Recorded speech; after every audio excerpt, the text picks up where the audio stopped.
Buenas noches, gracias por continuar conectados a la señal de Costa Rica Noticias.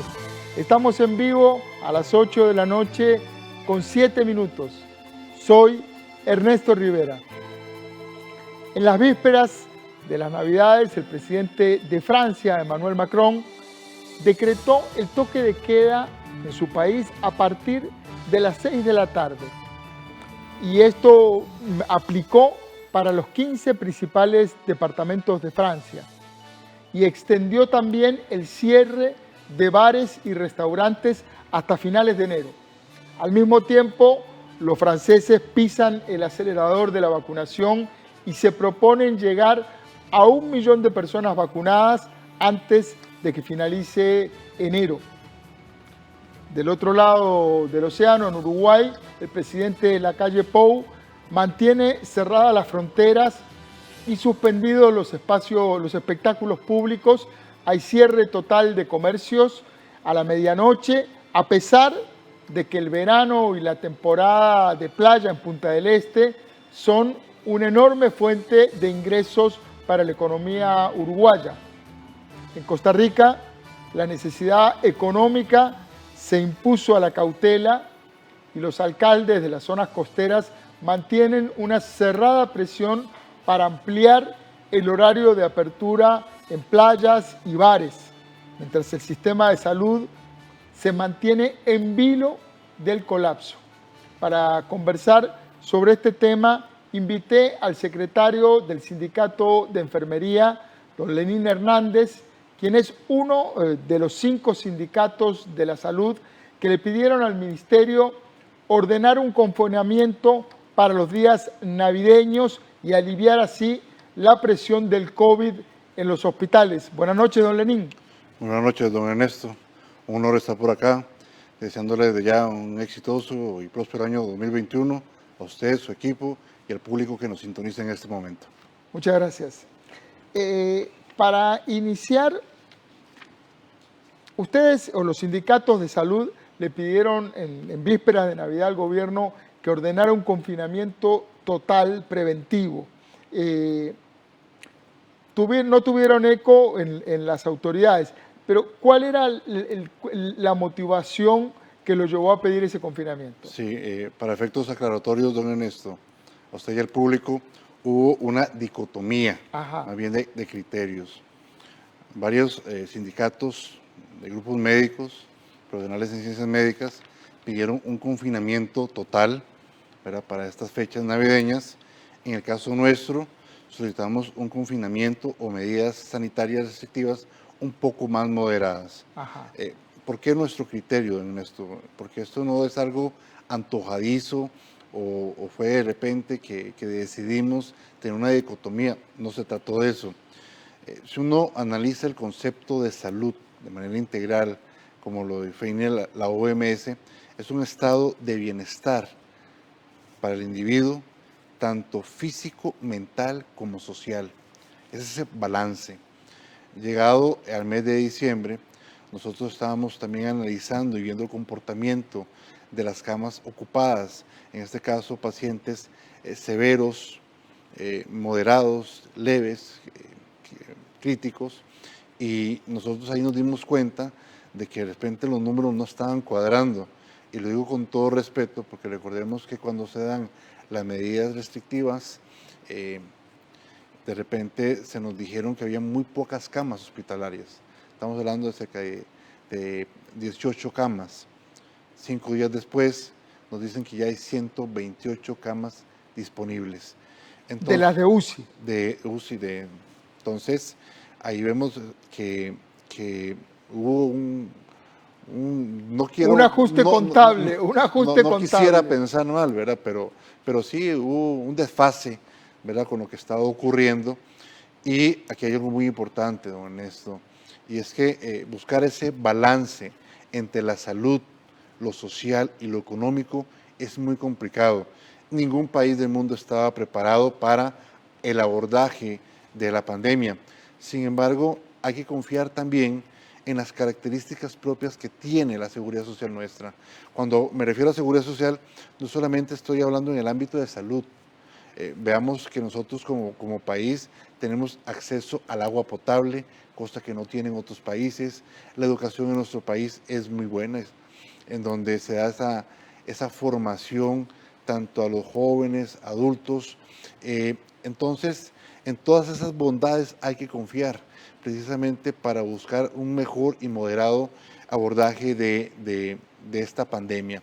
Nosotros hablamos de esa campaña de información, sensibilización, concientización, aplicar la norma como está, en este caso a los comercios en su debido momento, aquel comercio que estuviese irrespetando las medidas restrictivas, en este caso las medidas, el aforo y las medidas preventivas, la llamada de atención, y si no, pues el cierre del comercio, ¿verdad? Eso así es de rígido debe ser para cuidar la salud de todos los costarricenses. Pero de repente, don Ernesto y al público que nos sintoniza, volver a las medidas restrictivas que se dieron. A los cierres, al toque de queda, al cierre completo. Eso era prácticamente matar de hambre a una población que en este momento está pasándola muy mal. Vean los datos en este momento que ha emitido el INEC. El 47,5% de los costarricenses, estamos hablando de más de 500,000 de costarricenses, están totalmente desocupados, o sea, no tienen fuente de ingreso. Si a eso le sumamos también a la población que está desempleada, que es 21,3%, estamos hablando de 443,000 costarricenses, y si eso lo multiplicamos por 4, estamos hablando de casi 500,000 de costarricenses que están en pobreza.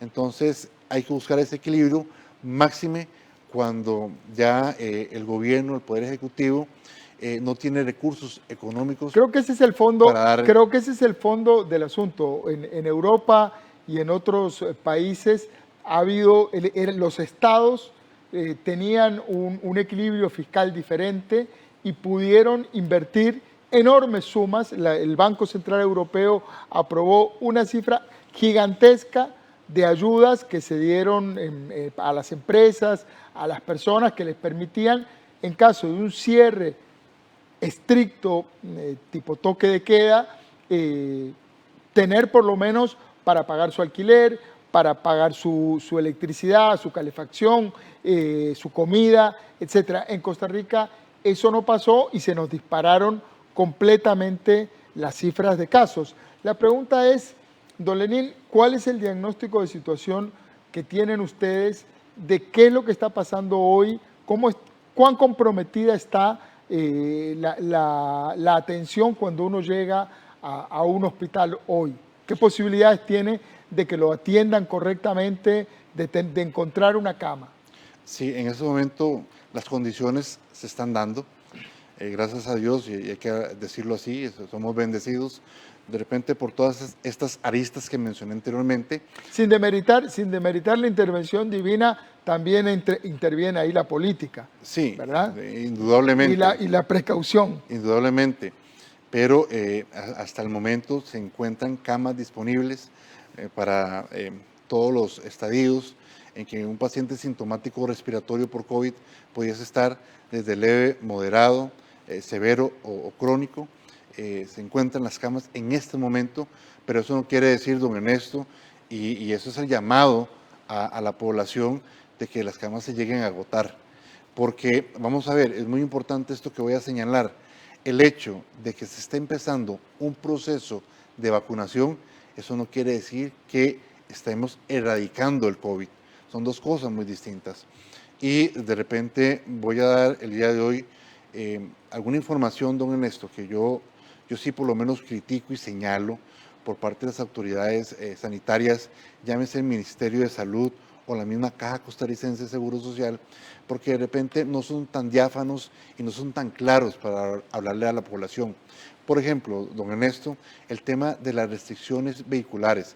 Eso no solamente es para efectos de detener a la gente en sus hogares y evitar el que anden en altas horas de la noche en bares o en actividades sociales, sino tiene que ver con un comportamiento para los que hemos trabajado en centros hospitalarios, sobre todo en emergencias, que nos damos cuenta que los accidentes de tránsito, don Ernesto, se dan en altas horas de la noche. Y se le suman a la atención COVID. Por supuesto. Si yo choco y me quiebro una pata, llego al hospital a que me atiendan. Así es, don Ernesto. Y le resto una cama COVID. Y es que hay otro detalle más importante.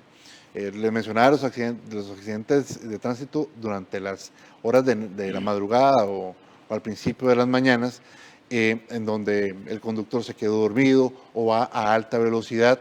Y la característica del paciente quirúrgico es que entre más grave llegue, más rápido ocupa subir a sala de operaciones y de repente ocupar una cama, como usted bien lo apuntó, una cama de cuidados intensivos que se puede ocupar en un paciente sintomático respiratorio. Entonces, de repente, esas explicaciones no se le dan al público, al ciudadano, al costarricense, a la persona de a pie. Y lo otro, don Ernesto, es una situación que hemos venido observando nosotros a través de nuestros afiliados a lo largo y ancho del país, donde están en unidades COVID. Y fíjese, los enfermeros que están atendiendo a los pacientes personal COVID. Que están en primera línea, las 24 horas del día.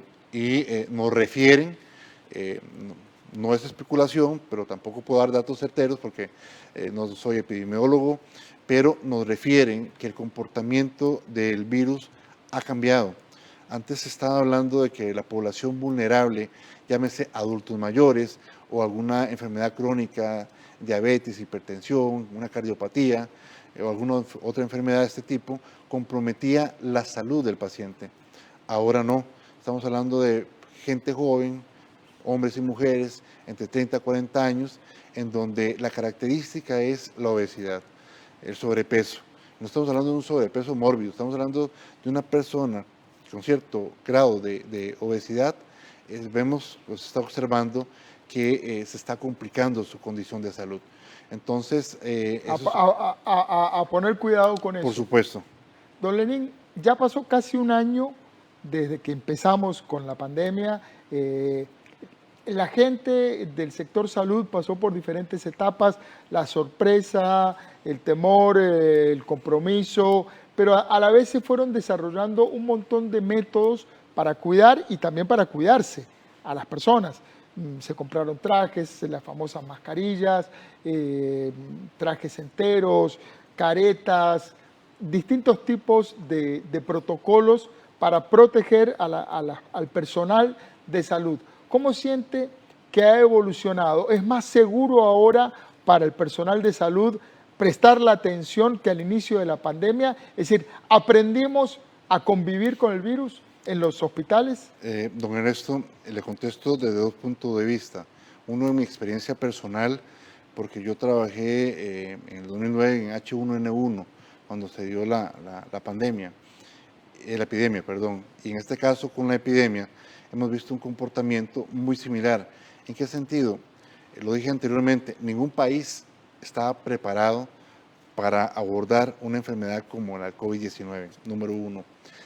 Número dos, si no es por las organizaciones sindicales, y hablo en nombre de la mía, Sindicato Nacional de Enfermería y Afines, en donde hemos hecho ciertos señalamientos, ciertas denuncias, hubiesen habido muchas cosas de repente con falencias, con debilidades no subsanadas.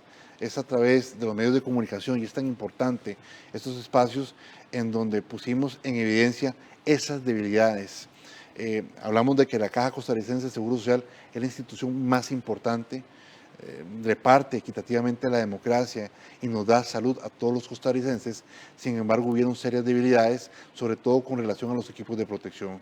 Precisamente, durante estos 10 meses se dieron un montón de incidentes de diferente tamaño, con la compra de equipos de protección, con la compra de distintos insumos. ¿Cómo valora usted la atención que le dieron las autoridades a esas denuncias que inicialmente incluso hizo la prensa y los trabajadores de la salud? ¿Fueron diligentes en atender las denuncias o se lerdearon? Fueron inobservantes. Y esto hay que hablarlo con la complejidad que es la institución. Estamos hablando de que no solamente la Junta Directiva, el presidente ejecutivo, Román Macaya, que tiene una responsabilidad política, no así en seno administrativo. porque recordemos que todos los procesos de compra al inicio tenían que ver con la gerencia de logística, en donde lamentablemente se vio al descubierto toda esta red, yo sí lo puntualizo, una red de corrupción que se quisieron ver beneficiados de estas compras por necesidad, ¿verdad? En donde hay que recordar que además en la sorpresa inicial de la pandemia se levantaron muchos sistemas de control que la caja aplica usualmente en sus compras. Por supuesto, porque a nivel mundial existía esta carnicería de ver quién compraba más rápidamente suministros médicos, equipos de protección, y es ahí donde se aprovechan ciertas personas. Estamos hablando del asesor, del gerente de logística, Vindas, se aprovecha de repente para estar en todas las comisiones y favorecer a empresas que no tenían la expertise de vender equipos de protección. Estamos hablando de repente de que en las oportunidades que nosotros tocamos y llamamos a la atención a la gerencia médica, no nos hicieron caso. Y le cuento, don Ernesto, y al público que nos sintoniza, cómo nos dimos cuenta nosotros de la falta de equipos de protección. Nos llamaban compañeros, por ejemplo, de Guanacaste, donde hace mucho calor, y nos decían, es que nos dan solo una mascarilla al día y nos dicen que la guardemos en una bolsa Ziploc porque hay que usarla el día siguiente. Cuando una mascarilla, estoy hablando de respirador, la mascarilla quirúrgica, la común, una vez que se humedece hay que descartarla. Entonces nos estuvimos dando cuenta de que había faltante de equipo. Se lo mencionábamos a la gerencia médica y nos decían que todo estaba normal, que iban a suministrar el equipo necesario. Sale en esa oportunidad después don Luis Fernando Porra, gerente de logística, diciéndole a los medios de comunicación, incluso a la misma Asamblea Legislativa, que todos los procesos de compra fueron normales y no estaba pasando nada. Y lo digo con marco de total respeto por una realidad. Y uno sentía, don Ernesto, una molestia, una impotencia. Sí, porque además eran ustedes los que estaban ahí. Porque estábamos, exactamente, estábamos en la primera línea. Y es donde yo exalto la grandeza de nuestra democracia, nuestra libertad y la labor de los medios de comunicación que lograron evidenciar esas falencias y a partir de ahí tuvimos una verdadera mejoría. Don Lenín, nos queda poco tiempo, pero una última pregunta. También con la llegada de las primeras vacunas y el inicio de este proceso de vacunación, muchas personas ya sienten que la pandemia pasó. Y este es quizás el momento de mayor peligro porque están la gente, la población cansada, con un nivel de hartazgo muy importante, queriendo ver a sus familiares, etc. Y el virus sigue ahí, las vacunas apenas se están empezando a poner y los hospitales están llenos. Es muy importante su pregunta, don Ernesto, porque recordemos que hasta el día de hoy se han colocado 56,000 vacunas para más de 5 millones de costarricenses y si sumamos los extranjeros, casi 6 millones. Entonces, ahorita es el momento, diría yo, más álgido, donde tenemos que tener más cuidado precisamente para tomar todas las medidas preventivas para no enfermarnos nosotros y cuidar a los seres queridos, porque indudablemente aquella población que es vulnerable tenemos que cuidarla, pero como lo mencioné anteriormente, el comportamiento del virus también ha variado. Por tal razón, aunque supongamos que exista una campaña de vacunación masiva, los anticuerpos se vienen a generar semanas después, así que semanas y meses después, así que ahorita es cuando más tenemos que cuidarnos. ¿Cómo está el proceso de vacunación del personal de salud? ¿Cómo lo evalúa? Va bien, va bastante bien, tomando en consideración que ya se empezó a vacunar a hospitales regionales, en donde esto no es que el personal de salud sea privilegiado, sino que tiene una lógica. Si nosotros no estamos cubiertos, no podemos dar una atención oportuna, eficiente y sobre todo segura para el asegurado, y con esto estaríamos cuidando tanto al personal como a nuestros familiares y sobre todo al paciente que espera recibir esa atención de calidad por parte de los funcionarios de la Caja. Yo pensaba en estos días que hubo un poco de polémica sobre incluso la posibilidad o el hecho de que se esté vacunando a personal administrativo de la Caja. y generó polémica. Pensaba que cuando uno toma un avión hay en el manual del uso del respirador en caso de accidente, dice, si usted viaja con una persona que necesita ayuda, primero colóquese usted la mascarilla para poder ayudarlo. Lo que estamos haciendo ahora es el equivalente a eso. Primero tiene que estar vacunada la población que va a dar el servicio para poder hacerlo de manera segura. Sí, de hecho, algo muy curioso para ponerlo en perspectiva, cuando llegan unos familiares a visitar a sus pacientes que están hospitalizados, se les recuerda, lávense las manos, no toquen nada, no se sienten en las camas de los pacientes, y eso tiene una lógica, y es el hecho de que todo el ambiente hospitalario está contaminado. Entonces, uno no quiere convertirse en un foco infeccioso para la comunidad. Esa es la lógica por qué el personal tiene que estar vacunado, precisamente para cuidar la salud de todos los costarricenses. Así es. Muchísimas gracias por la visita, don Lenín Hernández, del Sindicato de Enfermería, esta noche con nosotros. Gracias, don Lenín. A usted, un placer estar por acá.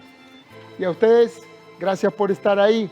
Vamos atravesando este proceso de pandemia, enterándonos, comentando, entrevistando, preguntando a la gente que está ahí, en la primera línea. Recuerde, trabajamos para usted. Somos la televisión pública de Costa Rica.